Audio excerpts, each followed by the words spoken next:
좋은 날입니다. 성령님께서 오늘도 여러분의 심령 가운데 큰 은혜와 평강으로 함께 해주시기를 주님의 이름으로 축복합니다. 오늘은 잠언 8장 17절부터 36절까지의 말씀을 통해서 하나님의 음성을 들을 수 있기를 바랍니다. 오늘 이 본문도 역시 지혜를 얻어야만 하는 이유에 대해서 계속적으로 설명해 주고 있습니다. 본문은 세 단락으로 구분해 볼 수가 있는데요. 17절부터 21절까지는 지혜를 간절히 찾아라. 지혜를 얻는 길은 이런 것이다 하는 이야기를 하고 있고, 그 다음 22절부터 31절까지는 창조주 하나님과 지혜가 함께 계셨다. 이 세상을 창조하기 전부터 지혜는 존재했고, 또 하나님이 이 세상을 창조하실 때 함께 하신 분이 바로 지혜이다.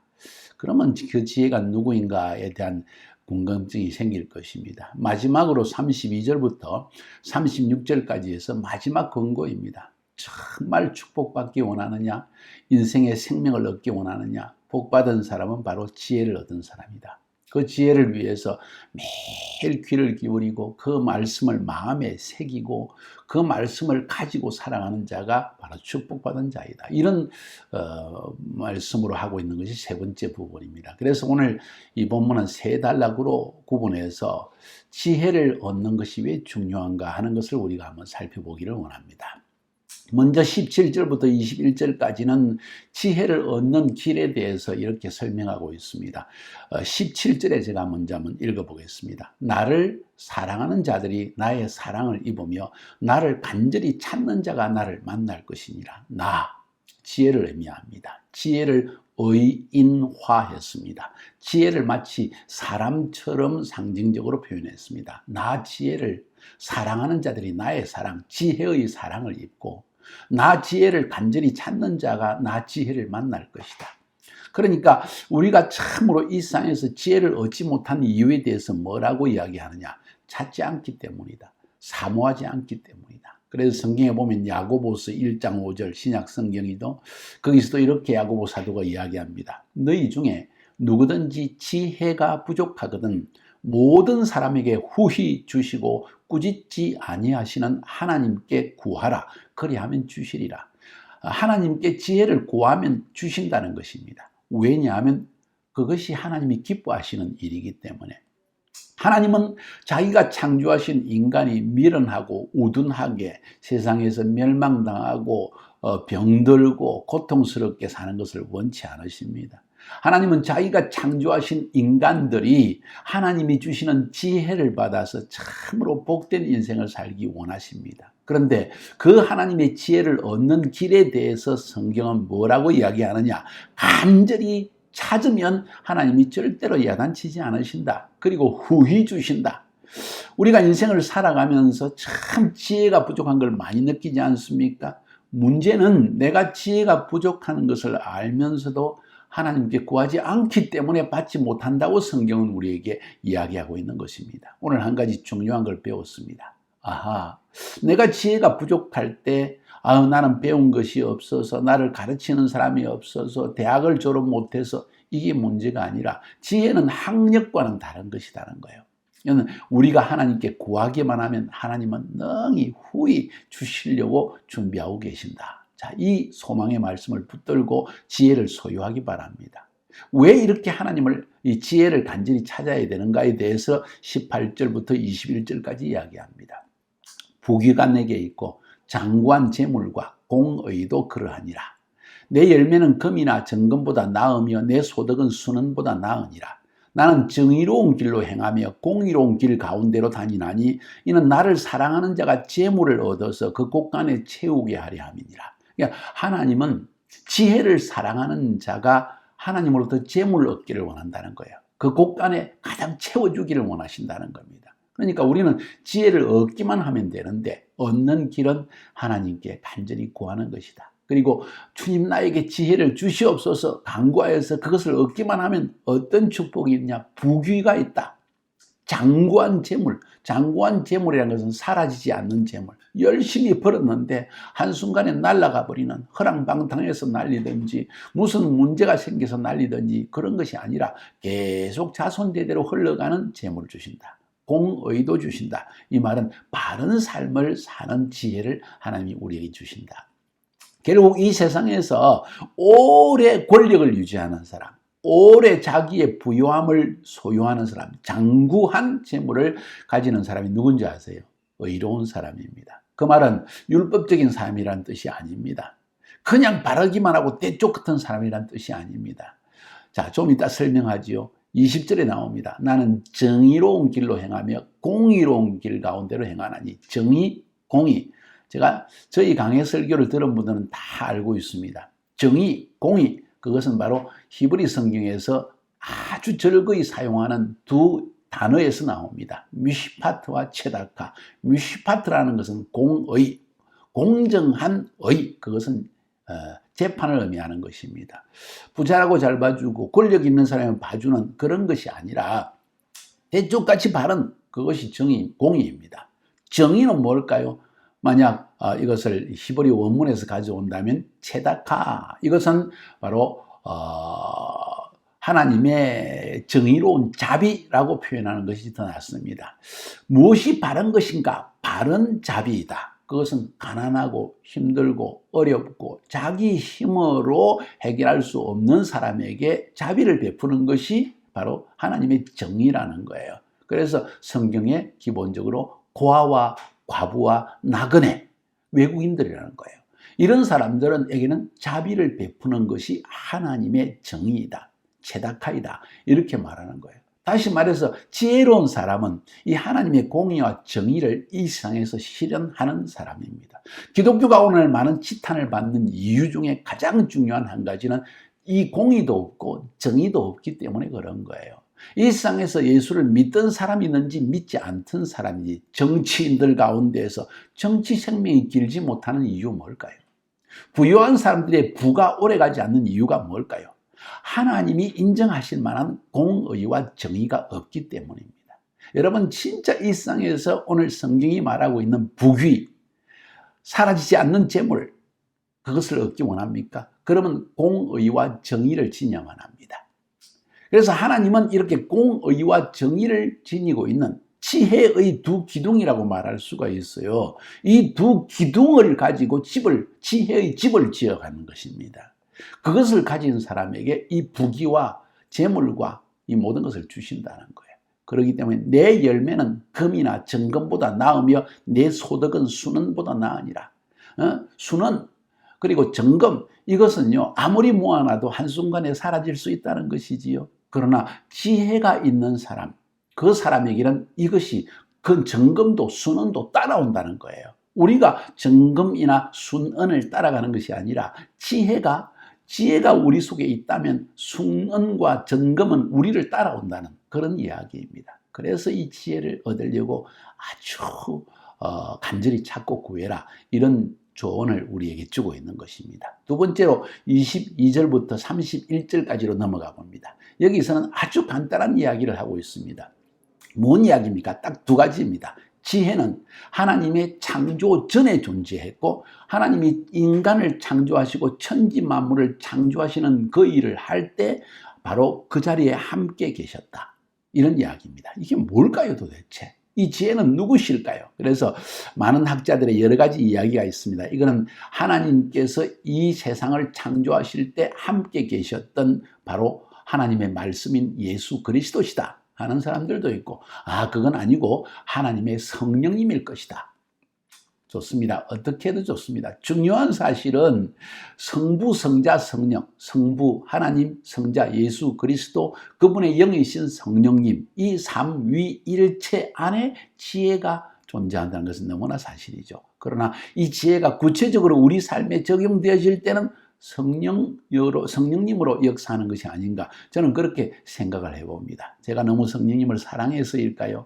그러나 맞는 이야기라고 저는 생각합니다. 그래서 잠언서 1장에도 20절 이후에 보면 내가 내 영을 너희에게 부어주어서 너희로 하여금 하나님의 축복을 누리게 하고 지혜를 다 깨닫게 하려고 했는데 너희가 거절했다, 듣지 않았다 하는 이야기가 잠언서 1장의 20절 이하에서 나오죠. 그래서 이 지혜는 바로 하나님의 영이 우리 가운데 거할 때 하나님께서 세상을 창조할 때 함께 계셨던, 아니 이 세상을 창조하기 이전부터 하나님과 함께 계셨던 그 지혜, 그것은 성령님이고 그 성령님이 우리 속에서 역사하신다는 이야기를 하고 있다고 생각합니다. 그래서 지혜는 하나님이 창조하기 이전에 이미 하나님과 함께 있었다. 두 번째로 27절부터 31절까지에서는 22절부터 26절까지는 지혜의 선제, 피조물이 아니다는 거예요. 지혜는 하나님이 이 세상을 창조하기 전에 하나님과 함께 있었고 하나님이 창조하실 때 하나님과 함께 있었다. 하나님을 도왔다는 이야기겠죠. 27절부터 31절까지에서는 지혜가 하나님의 창조 사역을 동역했다, 도왔다 하는 이야기를 하고 있습니다. 여러분 어디에서 이런 말씀을 또 동일한 성경 안에서 어떤 것을 어떤 구절에서 이런 걸 발견할 수 있습니까? 요한복음 1장 1절부터 3절에 보면 태초에 말씀이 계시니라. 이 말씀이 하나님과 함께 계셨으니 이 말씀은 곧 하나님이시니라.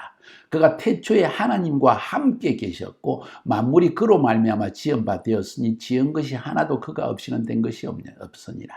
이 태초에 계셨던 말씀, 지혜, 말씀, 지혜, 거의 통하는 면이 있죠. 이 말씀은 바로 예수 그리스도를 상징합니다. 그러니까 예수 그리스도 안에 성령님이 함께 계셨고 하나님 안에 예수님이 계셨고 그 하나님은 말씀이셨고 그 말씀은 지혜였고, 참으로 알쏭달쏭한 이야기고 철학적인 이야기지만은 우리가 도저히 이해할 수 없는 인간의 이성으로는 다 깨달을 수 없는 하나님의 존재, 그것을 우리에게 보여주는 것이라고 저는 생각합니다.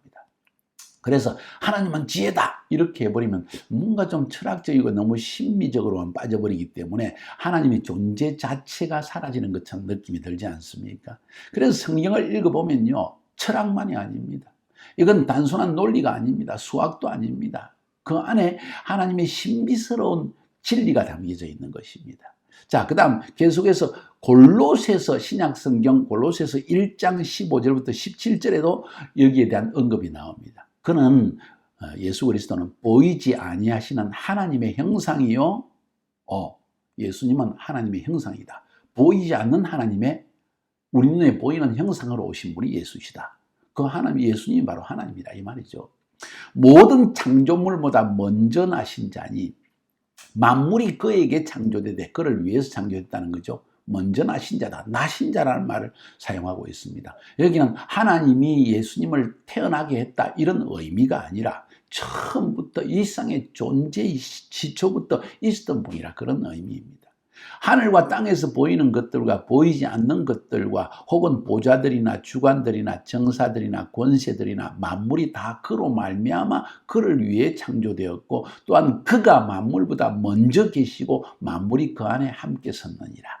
예수 그리스도의 창조 사역에 함께 하신 것을 보여주는데, 오늘 성경에 보니까 27절부터 31절까지 해서 지혜가 그 하나님의 창조 사역에 동참했다 하는 걸 볼 때 그분은 바로 지혜, 그리스도 안에 있는 그 지혜 혹은 말씀을 말하는 것일 수도 있고, 성령의 지혜가 바로 예수 안에 계셨고 그 예수 안에 계신 이 성령님께서 그의 지혜로서 하나님의 창조 사역에 동참했다고 말할 수도 있는 것입니다. 참 쉽지 않은 이야기입니다. 자, 바로 그 사실, 오늘 왜 이 이야기를 하는가? 정말 이 세상에서 지혜 있는 삶을 살기 원하는가? 지혜가 어디서 나오는가? 세상을 창조하신 하나님으로부터 창조의 지혜가 나오지 않느냐? 그렇다면 그 창조하신 피조물을 통치하는 지혜도 하나님 안에 있는 것 아니겠느냐? 그래서 그 지혜, 이 세상을 창조하신 지혜를 얻는 자는 쉽게 이야기해서 이 세상을 다스리시는 하나님의 지혜를 소유하였기 때문에 당연히 권세도 없고 당연히 부귀도 없고 당연히 사라지지 않는 하나님의 재물도 얻게 되어지고 하나님께서 세상을 통치하시는 미시파트와 체다카, 공평과 정의를 분명히 얻게 될 것이다. 그 이야기라는 것입니다. 지혜, 이건 단순히 세상 살아가는 처세술 좀 잘 얻자 이런 이야기가 아니라는 걸 지금 말하고 있는 겁니다. 하나님으로부터 오는 것이다. 신적인 것이다. 이것을 얻을 때 우리의 인생에 눈이 번쩍 뜨여지고 정확한 판단력도 일어날 수 있다. 그렇게 생각하면 우리는 너무 무지한 자입니다. 너무 어리석은 자들입니다. 지혜를 구합시다.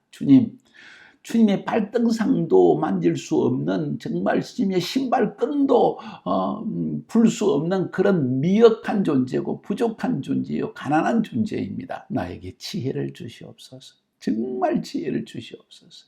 이 기도 한번 해볼 필요가 있지 않겠습니까? 그래서 마지막으로 권고를 주고 있습니다. 32절부터 36절에 아들들아 이제 내게 들으라. 아들들아, 사랑하는 자녀들아, 하나님의 자녀들아, 이제 내게 들으라. 내 도를 지키는 자가 복이 있다. 복 있는 자가 누구냐 하는 이야기를 하고 있습니다. 그러면서 마지막에 복이 없는 자는 누군가도 이야기합니다. 복 있는 자는 듣고 지키는 자다. 훈계를 들어서 지혜를 얻으라. 그것을 버리지 말아라. 왜 그것을 헌식찬처럼 버리느냐? 부모님을 통해서, 영적 스승을 통해서 주시는 하나님의 지혜를 좀 잘 귀 기울여 듣고 마음에 간직해라. 그게 복이 된다. 누구든지 내게 들으며 날마다 내 문 곁에서 기다리며 문설 주 옆에서 기다리는 자는 복이 있다. 지혜를 얻기 위해서 하나님 나에게 지혜를 주시옵소서. 이런 상황에서 내가 어떻게 지혜롭게 행할고 하나님께 간구하고 하나님께 귀를 기울이고 그분이 나에게 지혜 주시기를 간절한 마음으로 찾는 자, 그 자가 복이 있다는 거예요. 앞에서도 말한 것처럼 부귀와 장구한 재물과 공의를 다 얻게 되어진다. 세상 사람들이 칭송할 것이다. 왜 네 안에 공의와 정의가 있기 때문이다. 35절에 대저 나를 얻는 자는 생명을 얻고 여호와께 은총을 얻을 것임이라. 지혜를 얻은 사람은 생명을 얻고 죽음, 사망이 아니라 생명을 얻고 지혜를 얻은 자는 하나님께 은총을 입은 자이다. 하나님 앞에 은총받는 결정과 은총받는 생각과 은총받을 수 있는 말과 은총받을 수 있는 행동을 할 수 있기 때문입니다. 그런데 36절에 나를 잃는 자는, 지혜를 잃어버리는 자는 자기 영혼을 해하는 자다. 자기를 스스로 상하게 하는 자다. 자기 몸에 칼을 베는 것과 똑같다. 나를 미워하는 자는 사망을 사랑하느니라. 하나님의 지혜를 듣지 않고 버리고 심지어 미워한다. 그 좋은 하나님의 말씀, 바른 삶의 도리, 공의와 정의를 가르치는데도 그것을 미워하고 버리고 스스로 떠나는 자는 죽음을 사랑하는 자다. 자기 인생을 망치는 것을 오히려 선택하는 자다. 어찌할 수가 없다는 이야기지요. 사랑하는 여러분, 지혜를 선택하십시오. 지혜를 얻으려고 하십시오. 지혜를 생명처럼 귀중히 여깁시다. 우리에게 있는 금, 은, 재물, 물질보다도 더 지혜를 얻으려고 노력합시다. 그것이 여러분의 삶에 진정 하나님이 주시는 놀라운 번뜩거리는 마음의 성광과 명철함과 뿐만 아니라 평안함과 만족감과 이 행복감, 모든 것을 주시는 것이라는 것을 기억하시기 바랍니다. 지혜 소유하시기를 진정으로 축복해 드립니다. 하나님 나에게 지혜를 주시옵소서. 오늘 그렇게 한번 기도하지 않겠습니까? 승리하시기를 주의 이름으로 축복합니다.